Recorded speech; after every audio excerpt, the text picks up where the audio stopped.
இந்த கோயில் எங்கே இருக்குன்னா மதுரையிலேருந்து ஊமச்சிக்குளத்தை தாண்டி ஆலாத்தூர் பஞ்சாயத்துன்னு இருக்குது. அந்த ஆலாத்தூர் பஞ்சாயத்தில் வந்து பைரவிழா நகர்னு ஒன்று உருவாக்கியிருக்காங்க. அங்கேருந்து உள்ளே அப்படியே அந்த பாதையிலே வந்துட்டு போனோம்னா சொல்லுவாங்க எல்லாரும் கந்தையம்மன் கோயில் எங்கே இருக்குன்னு. இதுதான் கந்தையம்மன் கோயில். இந்த கோயில் வந்து பாரம்பரியத்தை காப்பாற்றுறாங்க. கொஞ்சம் சுற்றி காட்டேன். எதுவுமே அந்த சாமிக்காக எதுவுமே பண்ணுறதில்லை. நேச்சர் அப்படியே அந்த மரங்கள் நீரோடைகளோட எதுவுமே இந்த கோயிலுக்கு பண்ணுறதில்ல. ஊதுபத்தி சூடம் எதுவுமே ஏற்றக்கூடாதான். ஏன்னா ஏதோ ஒரு கதை சொல்கிறாங்க, அது எவ்வளோ என்னன்னு தெரியல. சூடம் ஏற்றி கும்பிட்றவங்க கூட அந்த சாமி போயிடுமா.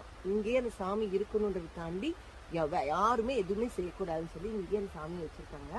மெயினாக அந்த சாமி என்னென்னா திருட்டு போனது, நம்மளை ஏமாற்றி பிடுங்கிட்டு போன நகைகள், கொள்ளையடிக்கப்பட்ட நகைகள், இல்லை எங்கேயோ வச்சு மறந்து போன நகைகள், பணங்கள், சொத்துக்கள் எதாக இருந்தாலும் சரி மறந்து போனது அம்மாட்ட வந்து வேண்டிட்டு போயிட்டு நிறைவேறிடுச்சுன்னா திரும்ப வந்து சொலகு அந்த இது இருக்கு பாருங்க, அந்த இது வாங்கி கட்டணும்னு வேண்டிக்கிட்டு வேற ஒன்றுமே கிடையாது. கிடைச்ச உடனே வந்து மரத்தில் கட்டிட்டு போயிடணும், அவ்வளோதான். இது ரொம்ப நம்பிக்கை. எனக்கு எப்படி இருந்துச்சுன்னா, இங்கே என் ஃப்ரெண்டு வந்து வீடு வாஸ்து பண்ணாங்க. அவங்க வந்து இந்த கோயிலுக்கு கூட்டிகிட்டு வந்தாங்க. அப்போ ஒருத்தவங்க வழியில் இருக்கவங்க சொன்னாங்க இந்த அம்மாவோட இப்படி இந்த சக்தி வாய்ந்த அம்மானு. ஸோ மனசில் வச்சுக்கிட்டே திடீர்னு என் ஃப்ரெண்டோட ரிலேட்டிவ் வீட்டில் 40 பவுன் தொலைஞ்சி போச்சுன்னு சொன்னாங்க. மேடம் திட்டு போயிடுச்சா என்னன்னே தெரியல, ரொம்ப கஷ்டமாக இருக்குன்னு ஒரே அழுதுகிட்டு இருக்காங்கன்னு.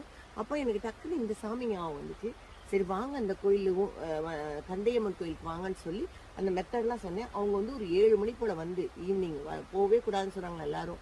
அவங்க அதையும் மீறி வந்து சாமிகிட்ட வந்து வேண்டிட்டு போயிருக்காங்க. வித்தின் அ வீக் அவங்க வந்து கடைசி 6 திருடல ஒன்றுல மறதி அவங்க ஒரு லாக்கரில் வச்சு பூட்டி லாக்கர் சாவியும் தொலைச்சிட்டாங்க. அந்த லாக்கரில் இருக்கிறதையும் மறந்துட்டாங்க. அப்புறம் எதேச்சும் வீடை க்ளீன் பண்ணும்போது அந்த சாவி கிடைச்சி லாக்கர் பேங்க்கில் போய் அந்த லாக்கரை திறந்து பார்த்தா நாங்கள் தொலைஞ்சு போன நகையை தவிர்த்து நிறைய நகைகள் அங்கே இருந்தது. அவங்களோட நகையில அவங்க மறந்து போயிடுச்சான். அப்புறம் வேகமாக வந்து சாமிக்கு நன்றி சொல்ல கேட்டினாங்க. இன்னும் நம்ம எல்லாருக்கும் தெரியப்படுத்தணும் அப்படின்றதுக்காண்டி தான் நான் இன்னைக்கு இந்த வீடியோ போட்டிருக்கேன். யாருக்காவது உதவி தேவையாக இருந்து தொலைஞ்சு போச்சு அப்படின்னா அவங்களுக்கு இந்த விஷயத்த நீங்கள் ஷேர் பண்ணுங்கள்.